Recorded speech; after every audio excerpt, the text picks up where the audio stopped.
μπορείς να είσαι τόσο ευχάριστη και παράλογη? Δεν ήσουν ευτυχισμένη εδώ? Όχι. Ποτέ δεν ήμουν. Νόμιζα ότι ήμουν.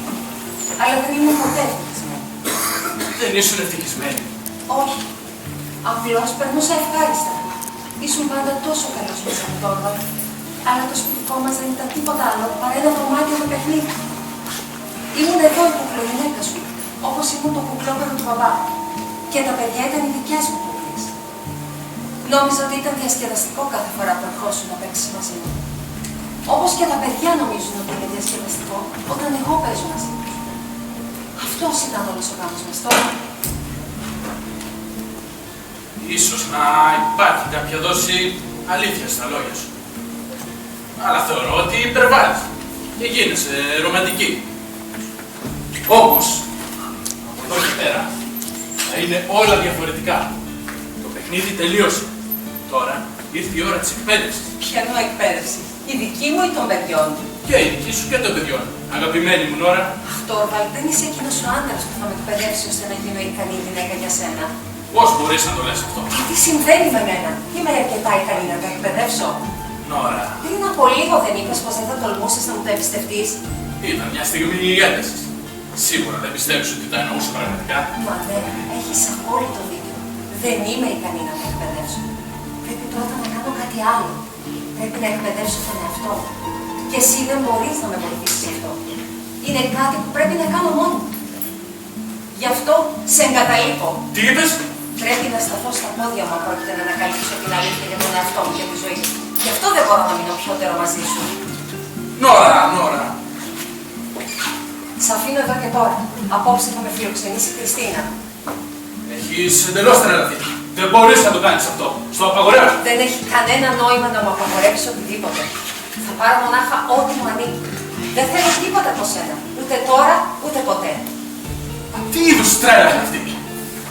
Αύριο θα πάω στο σπίτι. Ενώ το σπίτι όπου γεννήθηκα.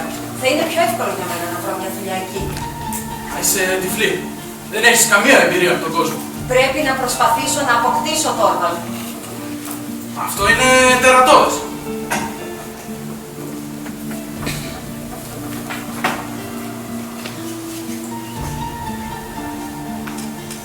Απλά υπέφερα τις καταστάσεις.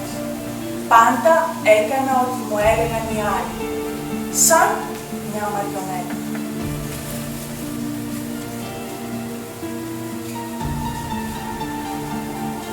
Απέτυχα εντελώς.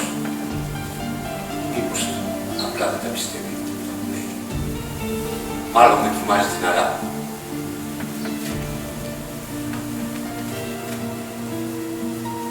Πώς να με εκπαιδεύσει?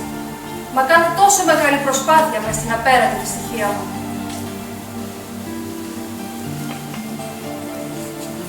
Δεν πιστεύω αυτά που άκουσα. Θεωρεί πως είμαι ανίκανης να τη σταθώ. Να σταθώ ως άντρας της. Να της δείξω πως πρέπει να είναι σωστή απέναντί μου. Μα πώς να είμαι ικανή να μεγαλώσω τα παιδιά μου, εάν δεν έχω οριμάσει, εγώ ίδια. Δεν γνωρίζω ούτε τον ίδιο μου τον εαυτό.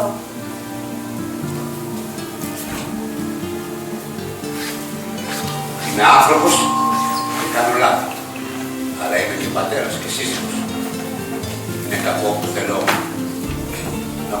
να προσφέρω τόσα στην πατιά μου και σε εκείνη. Πώς θα με εγκαταλείψει? Θα αφήσει εμένα που έχω κάνει τόσα για εκείνη? Δεν γίνεται αυτό. Εδώ είναι το σπίτι μας και τα παιδιά μας. Σε αυτή τη ζωή ανήκει.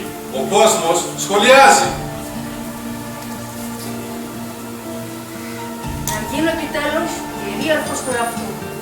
Το αξίζω, όπως κάθε άνθρωπος. Ίσως όμως να μην πρέπει να αφήσω τα παιδιά μου.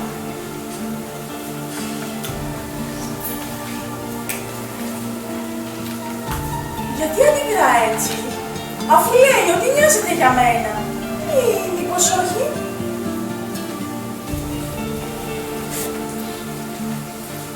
Ποιος της είπε ότι είναι άξια να ζήσει μόνη της? Τι ξέρει για τη ζωή?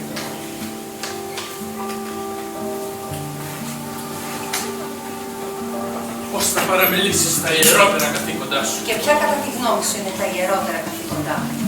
Πρέπει άραγε να σου τα πω. Τα καθήκοντά σου απέναντι στον άντρα σου και στα παιδιά σου. Έχω ένα καθήκον εξίσου ιερό. Δεν έχεις. Ποιο άραγε μπορεί να είναι αυτό? Το καθήκον απέναντι στον εαυτό μου. Πρώτα και κυρίως σε σύζυγος και μητέρα. Δεν πιστεύω σε αυτό πια. Πρώτα και κυρίως πιστεύω ότι είμαι άνθρωπος. Όπως είσαι και εσύ τώρα. Ή τουλάχιστον πρέπει να προσπαθήσω να γίνω άνθρωπος. Γνωρίζω ότι πιο πολύ σκέφτονται σαν και σένα. Ή πως αυτές τις απόψεις μπορείς να τις βρεις γραμμένες και στα βιβλία. Δεν είμαι σε θέση όμως να αποδειχτώ όσα λέει ο κόσμος ή γράφουν τα βιβλία. Πρέπει να καθίσω να σκεφτώ μοναχή μου και να βρω τις δικές μου απαντήσεις.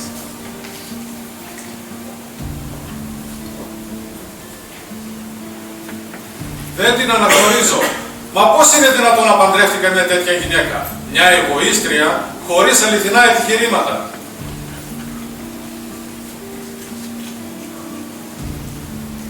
Για πάντα θέλει να με έχει υποχείριό του. Όταν νοιάζεσαι για κάποιον, κανονικά πρέπει να το στηρίζεις.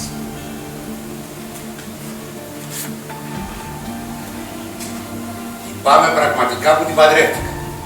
Δεν νοιάζεται για το σπίτι της, τα παιδιά της, τον άντρα της.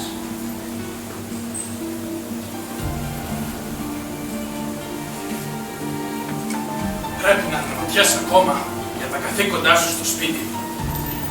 Δεν έχεις ένα λάθος οδηγό για αυτά τα ζητήματα. Τη θρησκεία. Αυτό εγώ πραγματικά δεν γνωρίζω τι σημαίνει θρησκεία. Μα τι είναι αυτά που λες? Γνωρίζω μονάχα όλα όσα μου έλεγε ο πάστορας Χάνσεν όταν μου έκανε κατήχηση. Μου εξηγούσε ότι η θρησκεία είναι το ένα, το άλλο. Όταν όμως θα φύγω μακριά από όλα αυτά και θα μπορώ να σκέφτομαι με έναν δικό μου τρόπο, είναι μία από τις ερωτήσεις στην οποία πρέπει να δώσω εγώ απάντηση. Πρέπει να ανακαλύψω αν όλα όσα μου έλεγε ο πάστορας Χάνσεν ήταν σωστά. Ή τουλάχιστον αν ήταν σωστά για μένα. Μα είναι ανίκριστο για μια νέα γυναίκα να συμπεριφέρεται έτσι. Αν η θρησκεία δεν μπορεί να σου δείξει τον δρόμο, ας επικαλεστώ τουλάχιστον τη συνείδησή σου. Υποθέτω ότι έχεις ακόμα κάποιες ηθικές αναστολές. Ή μήπως όχι? Απάντησέ μου λοιπόν. Αυτό δεν είναι εύκολη ερώτηση αυτή για να την απαντήσω. Απλώς δεν ξέρω. Δεν ξέρω τι βρίσκονται σχετικά με αυτά τα ζητήματα. Ξέρω μονάχα ότι όλα αυτά τα πράγματα σημαίνουν για σένα κάτι εντελώς διαφορετικό από αυτό που σημαίνει για μένα.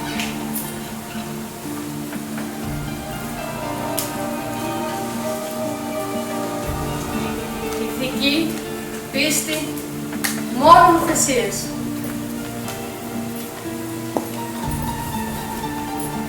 Αντίο τώρα. Τι κάνει? Φεύγει. Φεύγει! Πού πάει? Φεύγει! Αυτή η γυναίκα παρατάει τον άντρα της. Παρατάει και τα παιδιά της. Μα τα είχε όλα. Ό,τι ζητούσε. Ο Τόρβαλ της τα έδινε όλα. Είναι ανόητη. Δεν σκέφτηκε τις συνέπειες, την ψυχολογία των παιδιών της. Όταν μια γυναίκα αποφασίζει να φύγει από τον άντρα της, δεν είναι εγωισμός, είναι ανάγκη. Αυτός είναι ο εγωιστής. Μόνο τι λέει ο κόσμος. Μόνο γι' αυτό νοιάζεται. Όταν εκείνη το στήριζε, εκείνος δεν το αναγνώριζε. Αχαριστία. Και ύστερα σου λέει μια νέα γυναίκα διεκδικεί και επιλέγει την ανεξαρτησία της.